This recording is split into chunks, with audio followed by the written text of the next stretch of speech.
ছাত্র জনতার অভ্যুত্থানে হতাহতের ঘটনায় রাজধানীসহ দেশের বিভিন্ন স্থানে মামলা হচ্ছে। এতে এমন ব্যবসায়ীদেরও আসামি করা হচ্ছে, যাদের রাজনৈতিক সংশ্লিষ্টতা নেই। চাঁদা ও তৈরি পোশাক কারখানার ঝুট ব্যবসার নিয়ন্ত্রণ না পেয়ে এবং অনৈতিক সুবিধার জন্য অনেক ব্যবসায়ীকে আসামি করা হয় বলে অভিযোগ রয়েছে।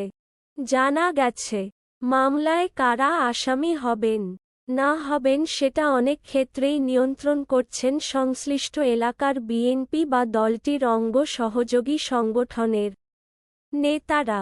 আবার কোনো নেতাকে ব্যবহার করে স্বার্থান্বেষী ব্যক্তিরাও তাদের প্রতিপক্ষকে মামলায় ফাঁসাচ্ছেন বলে অভিযোগ আছে।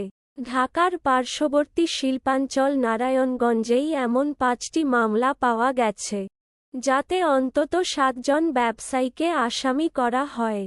তাদের বিষয়ে অনুসন্ধান করে উপরিউক্ত তথ্য ও অভিযোগ পাওয়া গেছে।